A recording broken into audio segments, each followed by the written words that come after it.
A bit about the Zeitgeist Movement for those who aren't aware. The Zeitgeist Movement, which I'll continue to refer to as TZM, is a sustainability advocacy organization which conducts community-based activism through global network of chapters. We have 1,100 chapters throughout the world.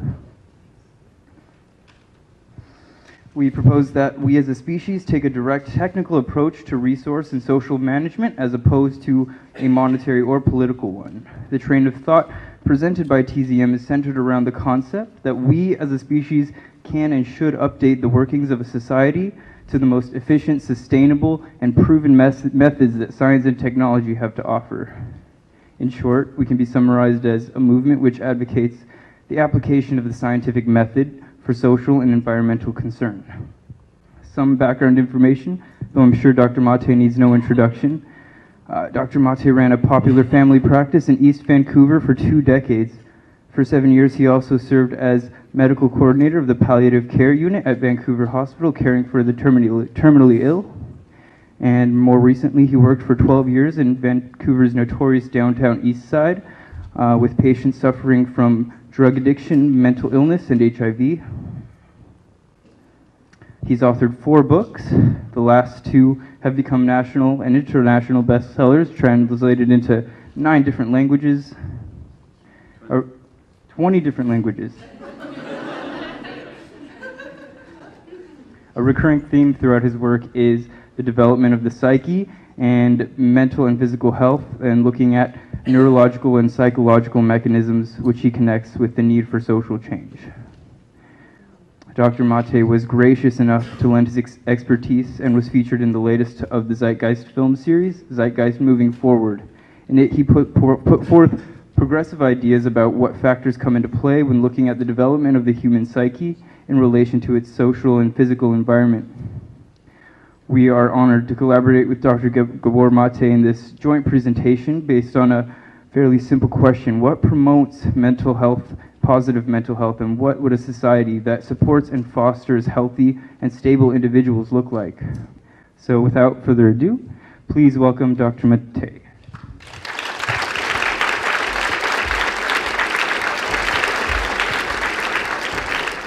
Well, first of all, thank you for coming out to be part of this conversation. Thanks to the Zeitgeist Movement for inviting me. I need to clarify that I'm not a member of the movement. You might call me a friend. Nor was I gracious enough to participate in the movie. I did not know I was participating in the movie when they interviewed me. It was didn't even know there was such a movie. I was simply interviewed by somebody who thought my ideas were interesting enough, and next thing I know, I'm in the Zeitgeist movie. So grace had nothing to do with it. I was happy with the film, particularly the part that had interviews with myself and a number of other people who we all put forward a perspective, which is what I'll be presenting you today, which is that human beings cannot be separated from their environment, and that in order to understand a human being, you have to understand the environment. And the implication is also that if we're going to be different human beings or foster different human beings, we have to look at the environment. Now, the medicine or the medical practice that I was trained in at University of British Columbia is a very Western ideology-infused medicine.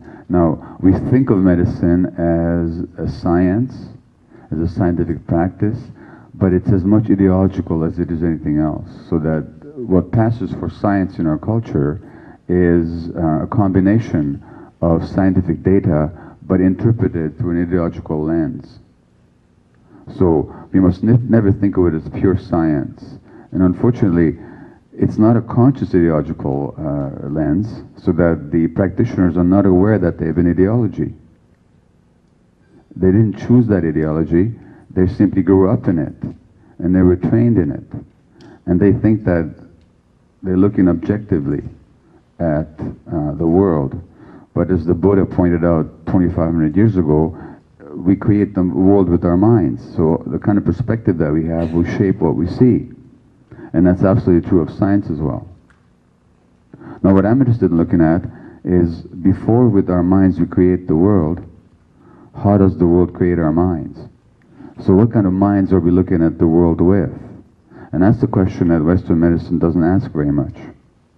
So it makes two separations. It separates the mind from the body, so that physical illnesses or illnesses that are considered to be purely physical, like rheumatoid arthritis or cancer, multiple sclerosis, any chronic health condition you care to name, is understood only in terms of the organs that it attacks, but not in terms of the relationship of the body to the person's psychological and spiritual and social life. So that means if you go to a doctor with a flare-up of rheumatoid arthritis, inflammation of your joints, and rheumatoid arthritis is a disease in which the immune system actually attacks the body itself, so it's called autoimmune disease. It's sort of like if the Canadian Army attacked Canada, which under the current government is a total possibility as far as I'm concerned. But that's what an autoimmune disease is. The immune system turns against yourself. Well, we don't ask the question, why is the immune system in mutiny against the body? We simply give medications to suppress the symptoms. So we deal with surface manifestations, but we don't look at causes, because causes would imply a larger, more holistic look. And fundamentally, as physicians, we throw up our hands and we say, we don't know what causes these things.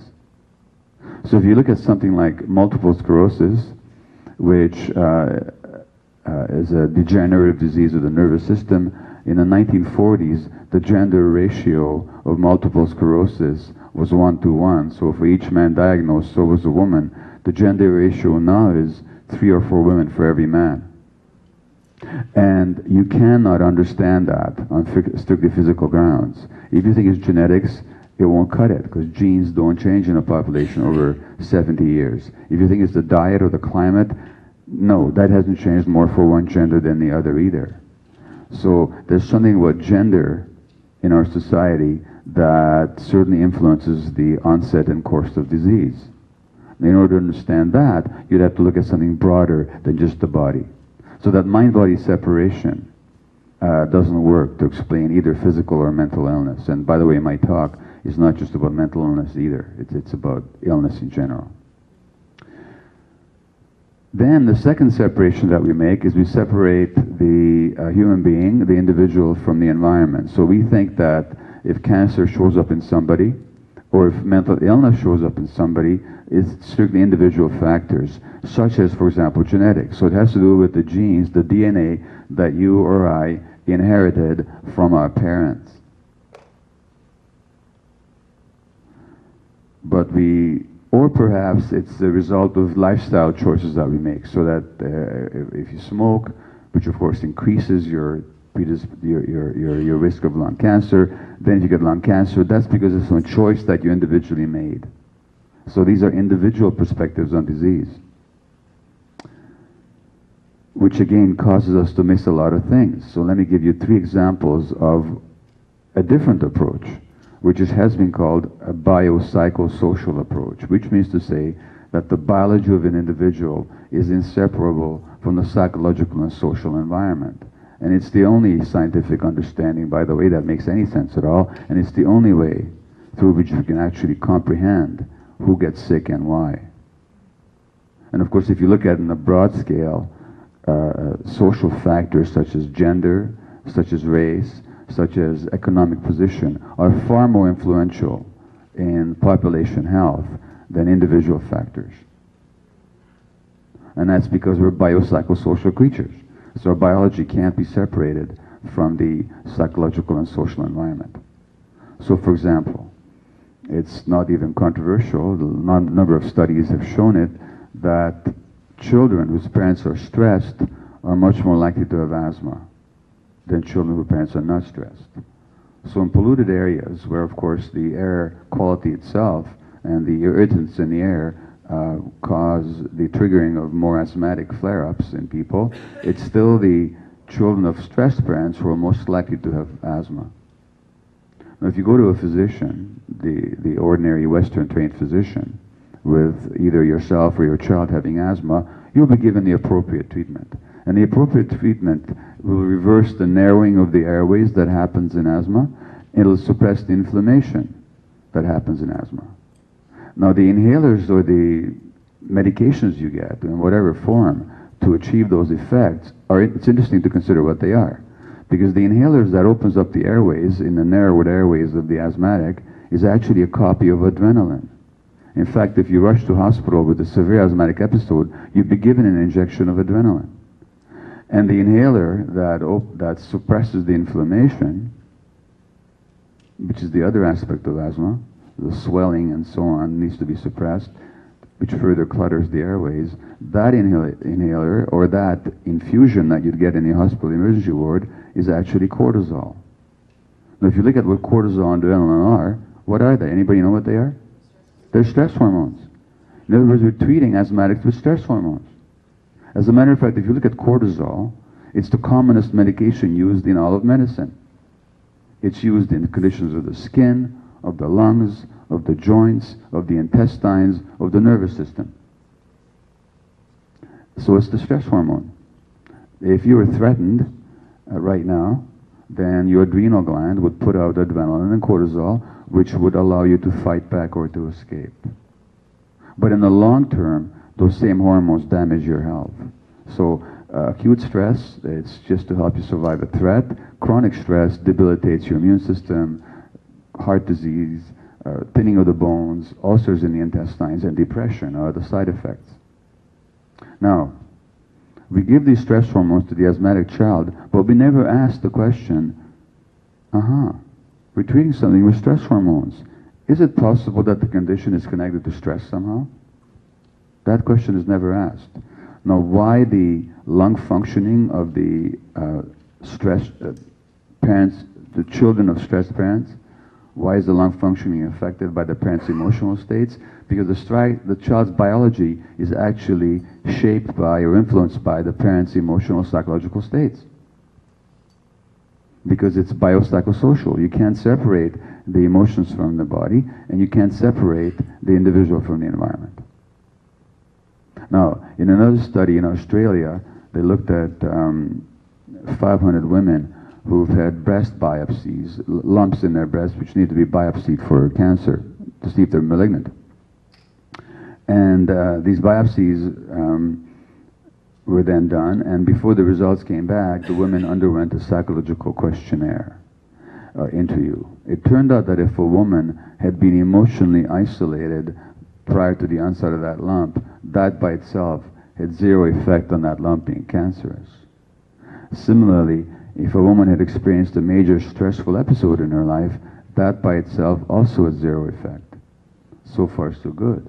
But if the woman had been emotionally isolated and stressed, the risk of that lump being cancerous was 9 times as great as the average.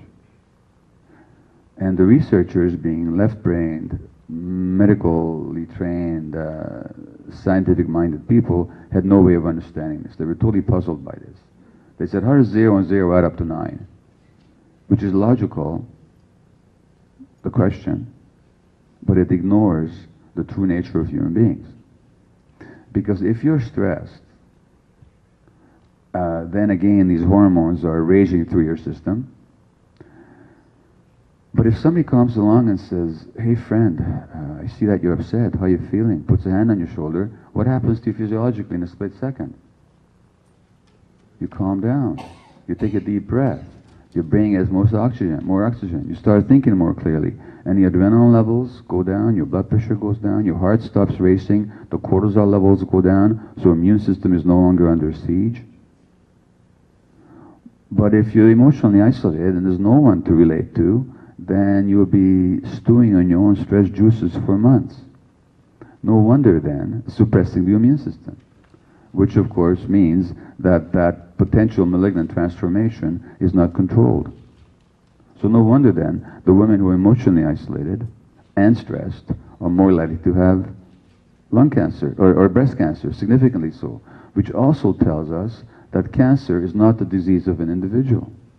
It's a disease of an individual which manifests a lifelong set of relationships with the psychological and social environment.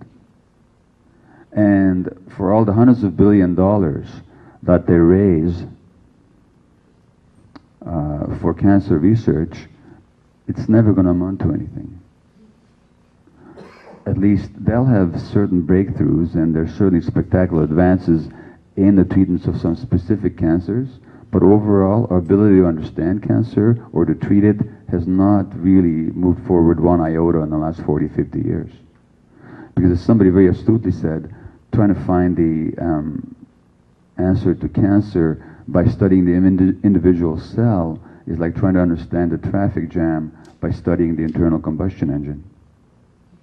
In other words, to understand the cancer in the individual, you have to look at the much larger picture. And that's just something that we militantly refuse to do in Western medicine. Now, there's ideological reasons for that. Finally, at the end of life, amongst the elderly couples, when one of them is hospitalized, not surprisingly, the other one is much more likely to fall sick, according to studies. Why? Because the immune system of the one is actually modulated by the psychological relationship with the other. And so that our attachment relationships have a huge formative influence on our physical and mental health. Which again means to say that if we're going to understand health, we can't do it by reference to the individual. Now, given these obvious scientific facts, and they're really so obvious that they're, a 5-year-old could come up with them. Why is it that we're so blind to it in this culture? That has to do with ideology. Because the ideology of any particular culture does not evolve accidentally. It actually reflects the dominant of the controlling, the dominant interests of the groups that control or most benefit from that society. Now, the dominant ideology in this society, given that we live in a society that worships competition, that worships individual profit, that actually worships and considers to be its heroes those people like Donald Trump who are managing to exploit many others in order to amass wealth and power. In a society like that, we have to look at people as individuals rather than as social creatures. Because if we admitted and acknowledged and fully got the implications of the reality that human beings are social creatures with social needs and psychological needs, we wouldn't be treating people the way we are. So in order to treat people the way they're being treated, we have to commodify the individual. So the individual itself, himself or herself, needs to become a commodity, which means that our value is based simply on what we produce or what we acquire, but not actually on who we are. It's not based on just our very existence as human beings. So there's this very popular book called Tuesdays with Morrie. Any of you familiar with it? Yeah, quite a few of you are. So this is a man who develops a degenerative neurological illness called ALS, amyotrophic lateral sclerosis, in which the nervous system literally dries up and hardens. So in the end, you're rigid, immobile, paralyzed, you can't even breathe. You're completely with it mentally. It's like drowning in air, because you can't breathe at the end. Now this guy, Morrie, is a teacher who develops ALS, a true story. And his student, Mitch, who writes the book, begins to visit him, and they start talking, and Morrie is a bright guy, and he's got insights, and particularly he is exploring his own death. So they go through this conversation every week, and finally the conversations become the subjects of a book called My Tuesdays with Morrie. And here's this guy who Morrie, who decides to transmit his wisdom to the world. Now, he says to Mitch, the reason I want to teach people about the dying process and pass on my wisdom is because I want to prove that dying people aren't useless. Now, I want you to consider the assumption behind that. The assumption is that dying people may be useless because they're not contributing. And the way that you attain value is to contribute. So who you are as a human being and your very existence is insufficient to give you value. You have to be producing something. Now that thinking is actually, in a very specific way, and I'm not going into the details of it, is what I think causes ALS. People are desperately trying to make themselves useful, totally ignoring who they are. Is really the foundation of most of chronic illness in our society, because of the mind-body unity. But the very ideology that dying people are useless, or that anybody is useless, is a reflection of the capitalist idea that people are useful only when they produce. So the young Karl Marx in the 1840s, when he talked about alienation, he said that human beings are alienated from themselves, from their true nature, from their essence, from their work, because their work no longer reflects who they are. It reflects their use value.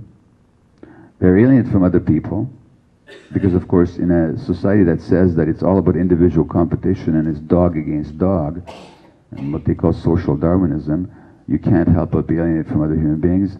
And finally, of course, we're alienated from nature. And just to what degree we're alienated from nature is tragically and painfully obvious to us in the 21st century. We're so alienated that we're actually destroying it. And it's in this kind of a context that then we have to understand health. So when you look at factors like social status, even if you have a heart attack, if you live in a higher economically status area, your chances of surviving the heart attack are actually better. And it's not even because the services are better, but simply because as a higher economic status person, you have more going for you, protecting you from from death. In the British civil service, there's the famous Whitehall studies where they looked at heart attack risk or heart disease risk in the civil service, and the higher you're up on the civil service, the less the risk of heart attack.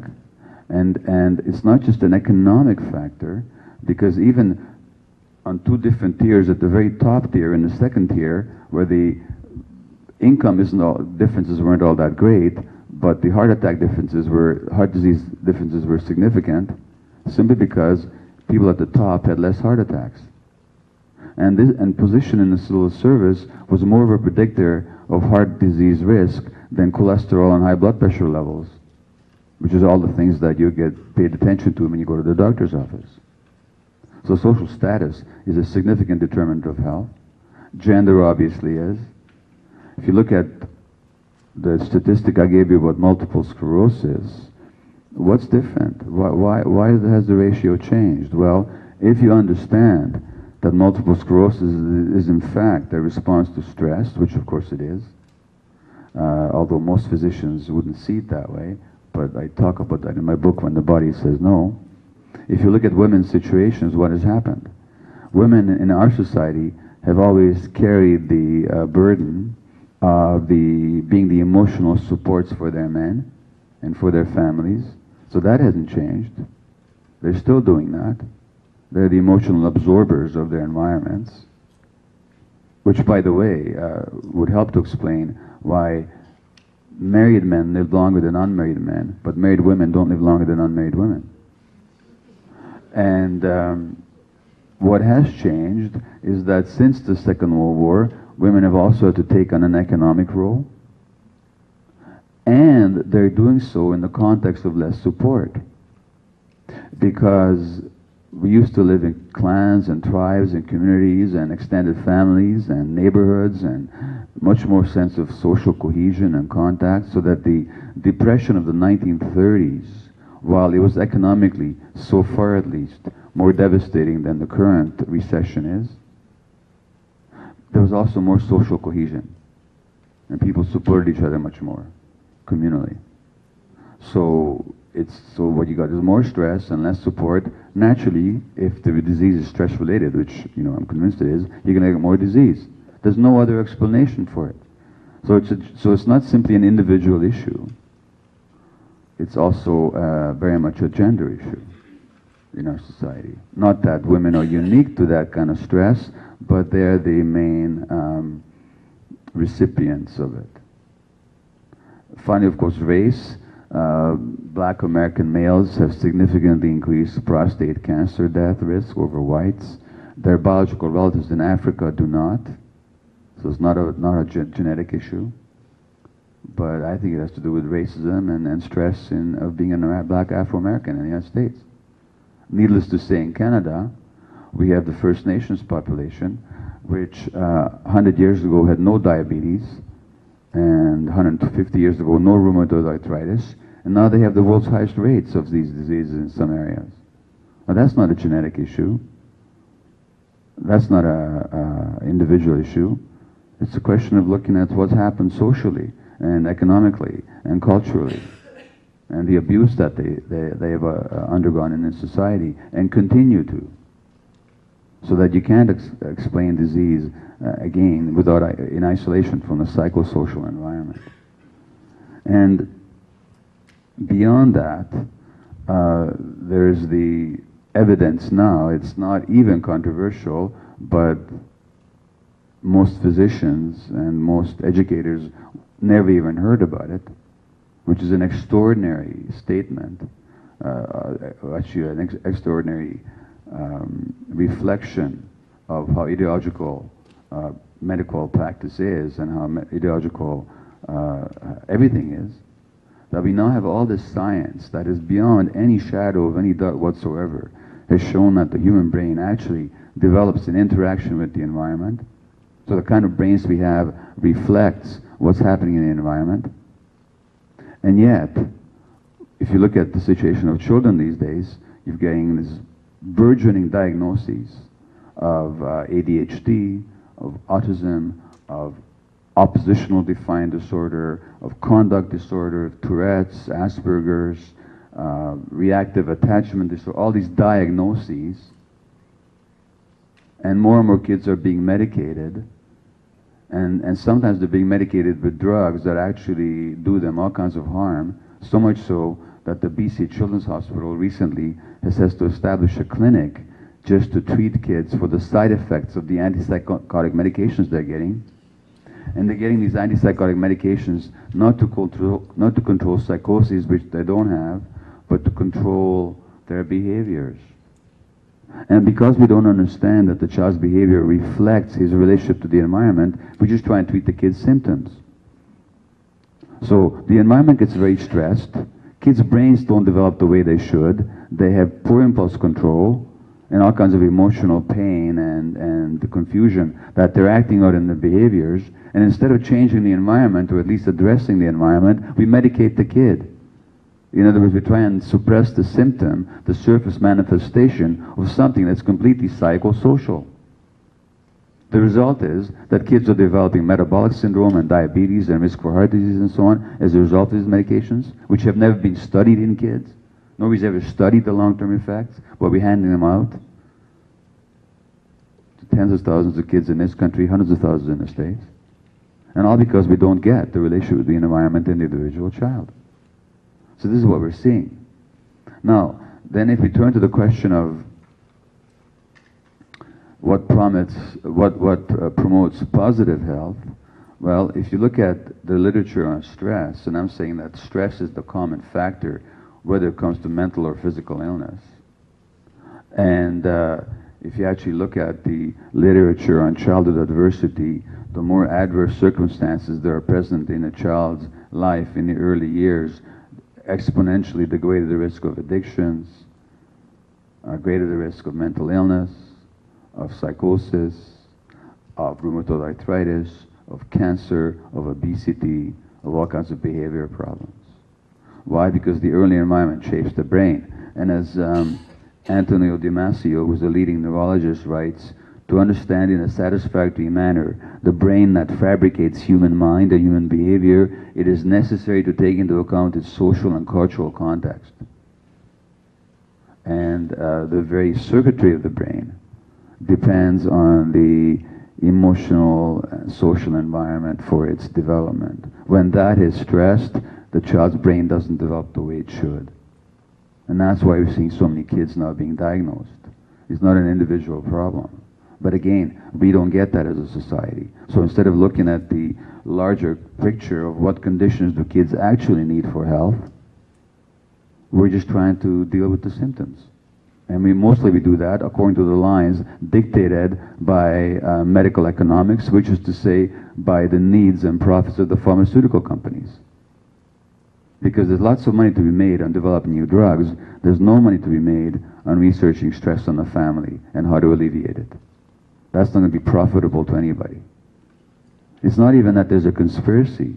That doesn't need to, not that they don't conspire, they do.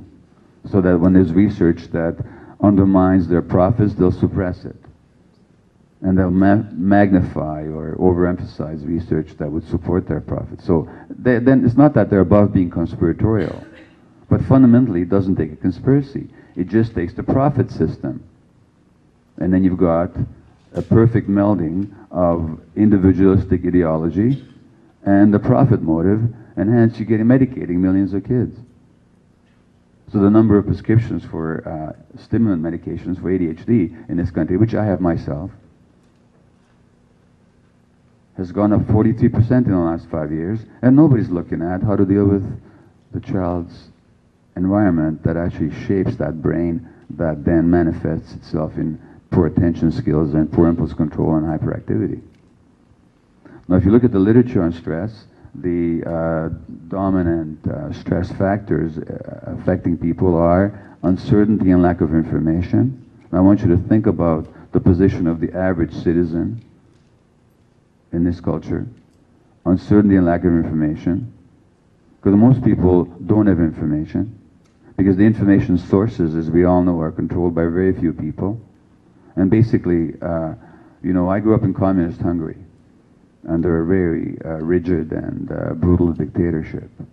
And the information flow was controlled. But the difference was everybody knew it. So that there's a story that might be apocryphal or it might be true, and I forget, I wish I remembered where I read it, but it's of some Russian journalists coming to England in the 50s or early 60s. And they say that, God, you get all this conformity and people buying into the official ideology. In our country, we have to have jails and we have to pull out people's fingernails to achieve that kind of unanimity. How do you do it over here? Well, how they do it is because through the control of the media and through the repetition of untruth as truth. And people buy into it.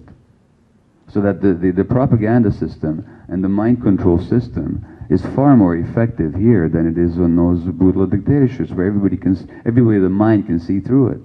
But there are lots of intelligent people here who are totally caught up in it, who actually think that they're free. But how can you be free when you don't have information? Or when the information that you're working with is the opposite of reality? There's no freedom in that. So that for all the internet and the reality that people can access any sorts of information they want these days, that has not increased the freedom quotient in our society significantly because ideologically people are blinded. So even though it's available to them, there's no danger of most people ever finding out the truth about climate change. Not at least sufficiently to get them alarmed about it, enough to do something about it politically. So that we have actually people in charge who are in total denial, and we keep electing them. You know, it's like if somebody was legally blind, and you took away their white cane, and you made them the guides in traffic. This is what we're doing with our politics. We elect the most blind people and we say, lead us on. Well, how can you talk about freedom? What person who's actually free would make such a choice? So uncertainty and lack of information characterizes the average citizen and the social discourse and the social conversation. Secondly, loss of control. You take rats and you yoke them in pairs and you actually tie them up together, and you attach electrodes to their tails. This is an experiment that's been done. And to that electrode, they can get an electric shock.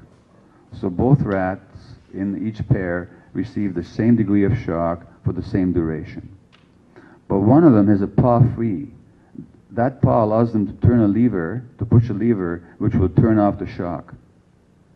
So both rats receive the same shock for the same duration, but one of them has a paw free that they can shut off the lever with. When you look at their stress hormone levels afterwards, They received the same shock for the same duration, but the rat that had the paw free so they could have self-control, their stress hormone levels are lower. So it's not the duration or degree of shock that created the distress, it's the loss of control. And similar experience we've done in human beings. So in stress, there's a loss of control. Now if you look at our society, who's got control here? How many people are actually in charge of their lives, given the manipulation that takes place, and given that the most important decisions are made by people far away who are not in any way subject to any kind of democratic control, because they do it through their ownership of the means of production or of capital. And we don't elect our capitalists. There's no elections.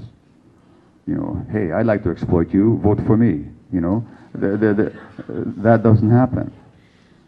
At the very best, we elect their representatives, who are the politicians. But in a society like that, there's no genuine control. So most people feel totally helpless. That creates stress for people. That creates stress for people. So uncertainty, lack of information, loss of control, and finally loss of human contact. Because as I indicated in the beginning, for health, you need social connection, human connection. That mitigates stress, that mitigates everything.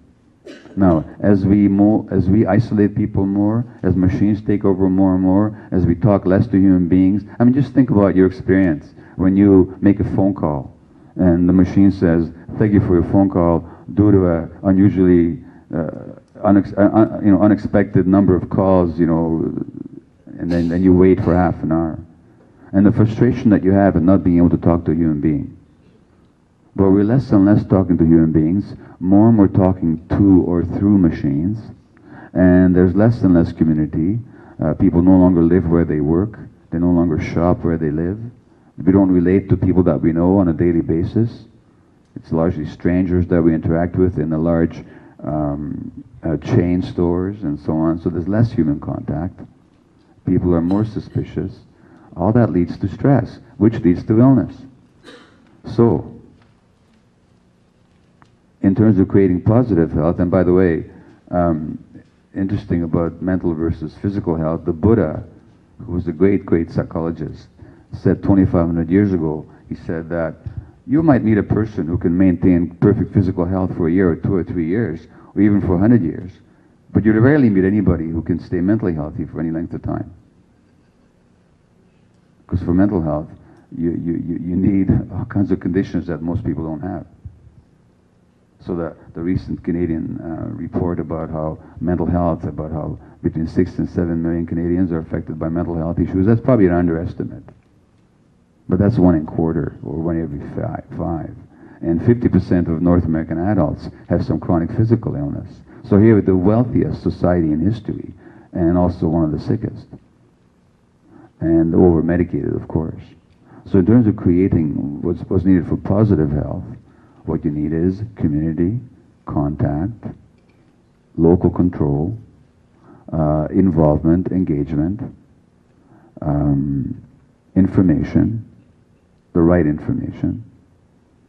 In other words, you need consciousness, you need freedom, you need community. Now, it's healthy, therefore, those that are involved in any level of social engagement, they're no longer being passive. So as long as they do that consciously rather than in a driven fashion, because if you're doing it unconsciously, it'll not help you very much. So social engagement is healthy because it connects you to others and it gives you meaning, so long as you're conscious. It's entirely possible to be an unconscious social activist. That's another conversation. So as long as you're a conscious social activist, that's a healthy thing to do, and also, of course, you're creating community. In our lives, we need to seek contact and communication with other people, and we need to be as informed as possible. Sometimes people say to me, when I get too much information, I get disillusioned.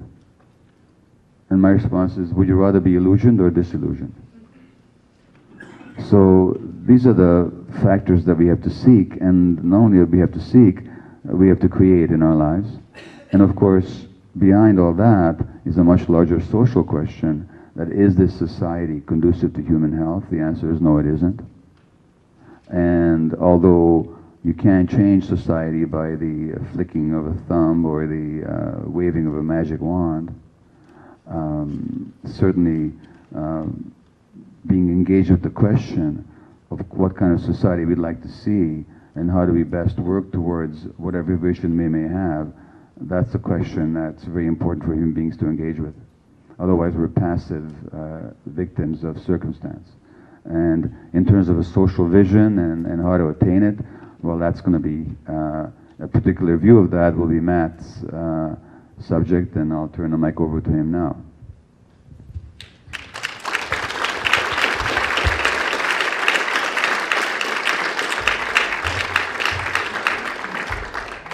Oh yeah, and as he comes up, let me just read you one quote from the Catholic monk Thomas Merton, who's in an autobiography, The Seven-Storey Mountain. Has got a really eloquent statement.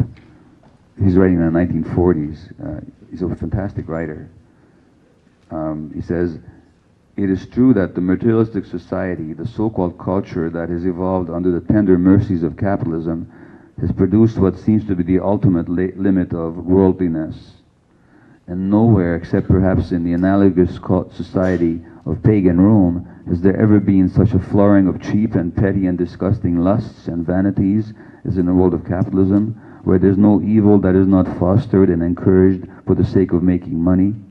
We live in a society whose whole policy is to excite every nerve in the human body and keep it at the highest pitch of artificial tension, to strain every human desire to the limit, and to create as many new desires and synthetic passions as possible." Synthetic passions, not genuine human ones. "In order to cater to them with the products of our factories and printing presses and movie studios and all the rest." Well, Karl Marx could not have put it better.